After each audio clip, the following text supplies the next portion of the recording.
हाँ।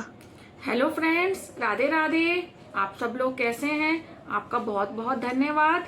कल हमने शुरू किया था इंद्र यज्ञ निवारण एवं गोवर्धन धारण। आज हम उसको आगे करेंगे कंटिन्यू। राधे राधे। भगवान के 3 स्वरूप हैं, आध्यात्मिक, आधि दैविक और आधि भौतिक। ठाकुर जी ने दही का तिलक किया।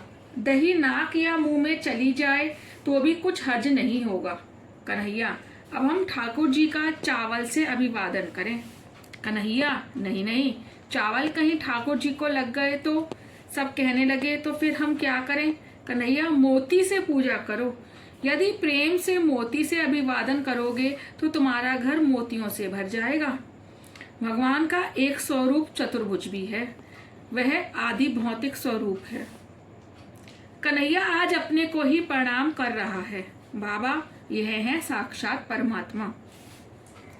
सब पूछने लगे, कन्हैया अब हमें क्या करना है? तो कन्हैया ने कहा, मेरे प्रभु को भूख लगी है, भोग लगाओ।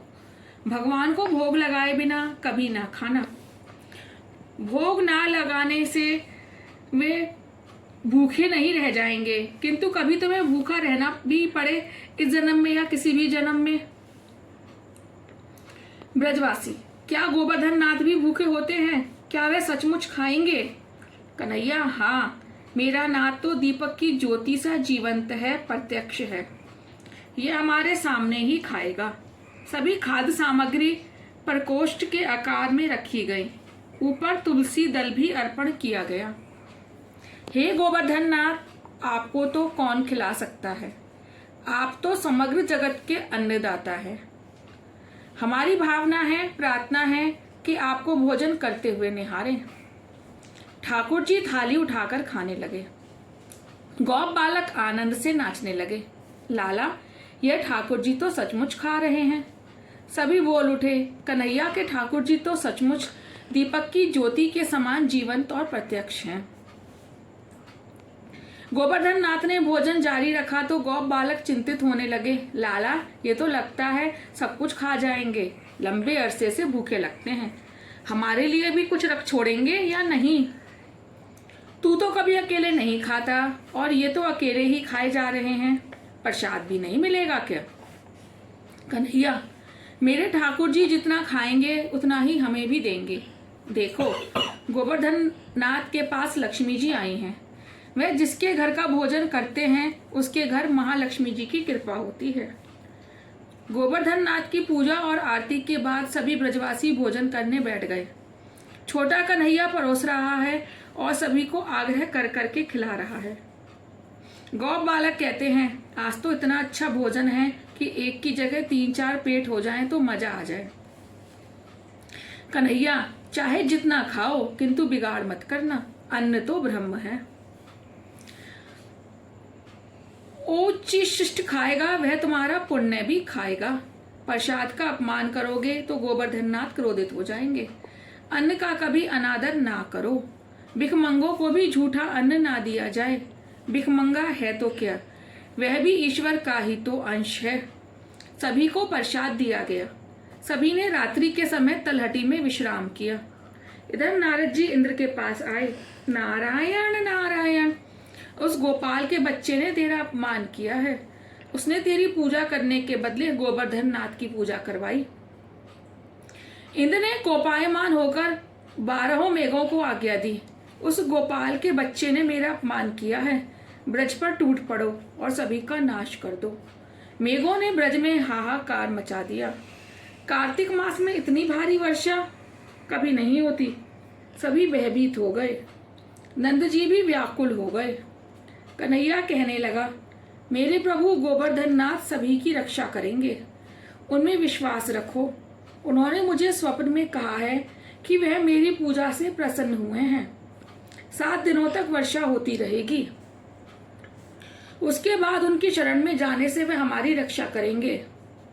मैं भार रहित होकर तेरी उंगली पर खड़ा रहकर सभी की रक्षा करूंगा, ऐसा भी उन्होंने कहा है।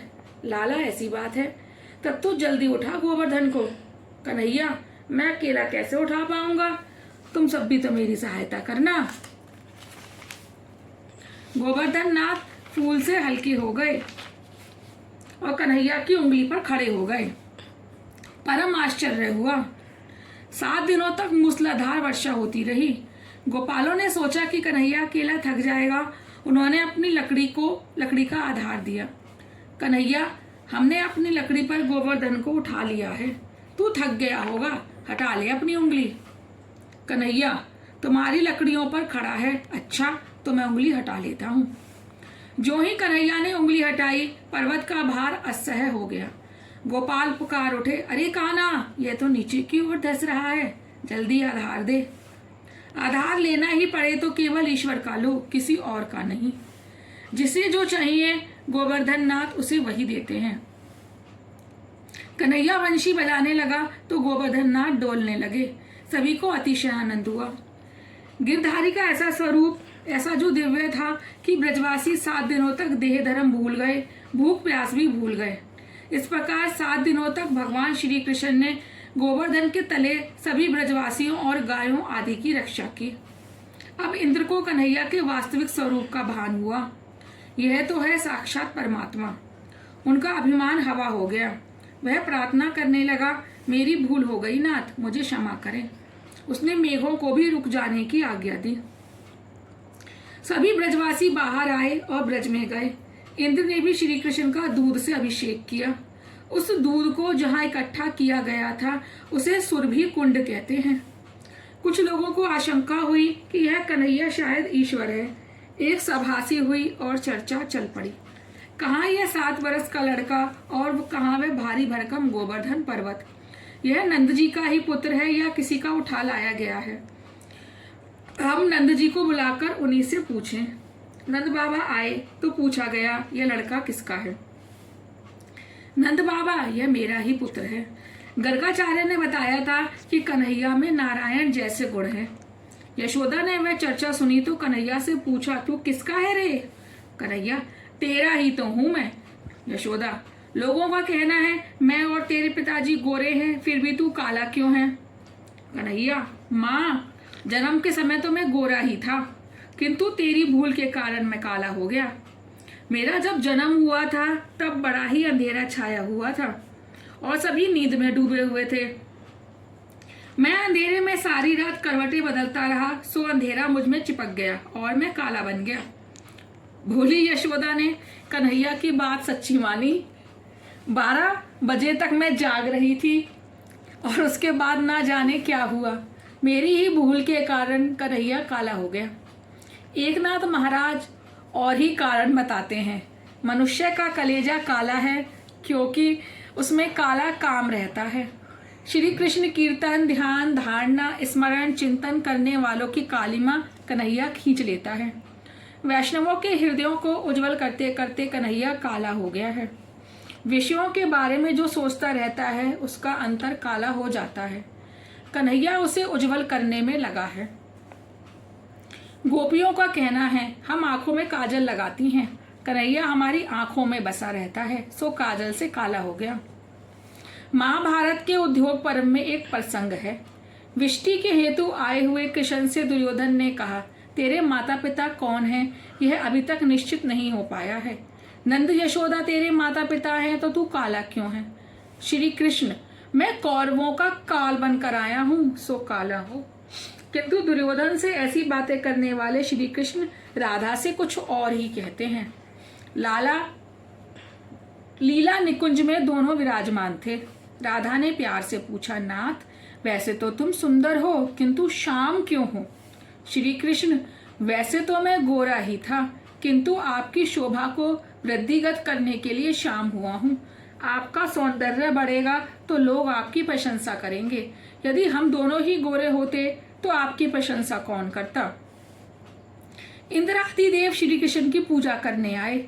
आपके वास्तविक स्वरूप को हम जान ना सके, पहचान ना सके, हमें क्षमा करें। सुरभि ने कन्हैया का अभिषेक किया। गोवर्धन लीला रहस्यमयी है। इस लीला के बाद रास लीला आती है। गोवर्धन लीला ज्ञान और भक्ति बढ़ाती है। गोवर्धन लीला में पशु पंछी सहित सभी को प्रसाद दिया गया। प्रत्येक में ईश्वर को देखोगे तो वासना नहीं जागेगी। सुंदरी को मात्र दृष्टि से देखने से काम कैसे जाग सकता है? सुंदरी को मात्र दृष्टि से देखने से कामना कैसे जाग सकती है? इसी प्रकार सभी के प्रति ईश्वर भाव धारण करो। जड़ चेतन सभी में कृष्ण का अंश है, ऐसा अनुभव कराने के हेतु भी ये गोवर्धन लीला रची गई है। दूध उबलने लगता है तो उस पर पानी के छींटे डालने से शांत हो जाता है। वासना के वेग को हटाने के लिए श्री कृष्ण का आश्रय लो। भगवान ने हाथ की सबसे छोटी उंगली पर गोवर्धन पर्वत धारण किया था। यह उंगली सत्वगुण का प्रतीक है।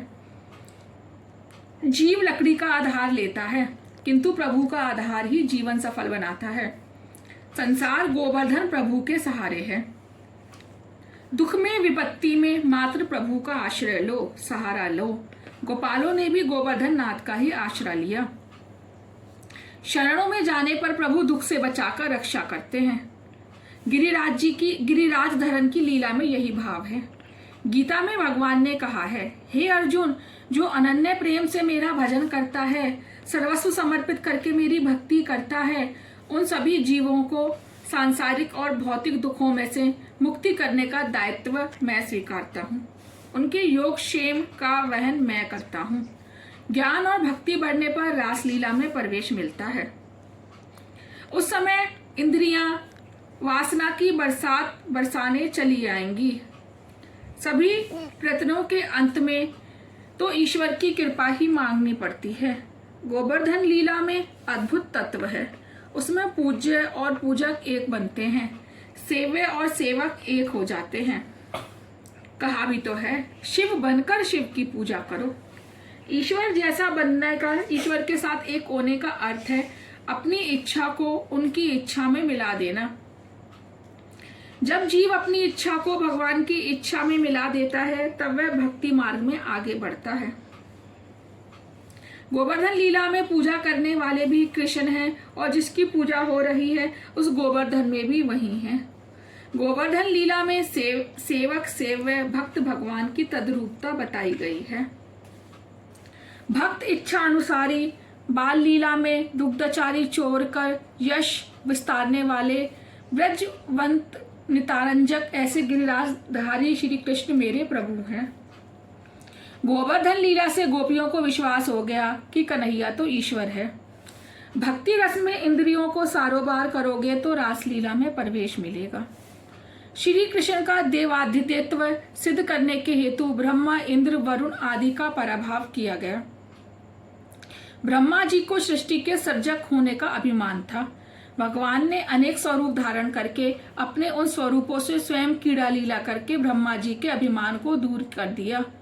इंद्र को स्वर्ग के राजा होने का अभिमान गोवर्धन लीला से उन्होंने दूर कर दिया। इंद्र ने मान लिया कि उसे स्वर्ग के सिंहासन पर श्री कृष्ण ने ही बिठलाया है।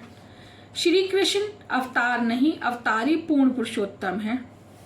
28वें अध्याय में वरुण देव के पराभाव की कथा रास पंचा अध्याय से शुरू होती है।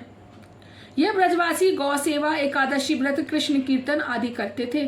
सो श्री कृष्ण मथुरा से गोकुल आए।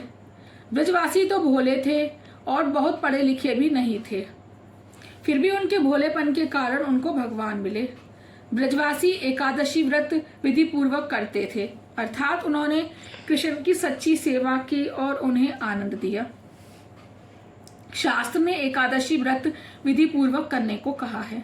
उस दिन सारा दिन प्रभु सेवा में बिताओ और सारी रात जागते रहकर कृष्ण कीर्तन करते रहो। कम से कम रात के 12 बजे तक कीर्तन अवश्य किया जाए। परमात्मा के चरणों में रहना ही तो एकादशी है। परमात्मा के चरणों में शरीर से नहीं, मन से रहना है। एकादशी के दिन मन श्री कृष्ण के सिवाय अन्य किसी भी विषय की ओर नहीं जाना चाहिए। ब्रजवासी एकादशी के दिन रात्रि को जागरण करते थे। नंद जी मध्य रात्रि के समय यमुना स्नान करने गए। रात्रि के 11 से 3:30 बजे तक का समय भोजन, स्नान आदि के लिए निषिद्ध माना गया है। आजकल तो लोग रसोई बनाकर फिल्म देखने जाते हैं और रात के 12 बजे खाने बैठते हैं। यह तो अगले जन्म में राक्षस योनि में जाने की तैयारी है। रात्रि के 11 बजे राक्षस तीर्थों में प्रवेश करते हैं, सो स्नान आदि की मनाही की गई है। राधे राधे। आज का यही पूरा हुआ। कल शुरू करेंगे हम वरुण लोक से श्री नंद जी को छुड़ाकर लाना। धन्यवाद। राधे राधे।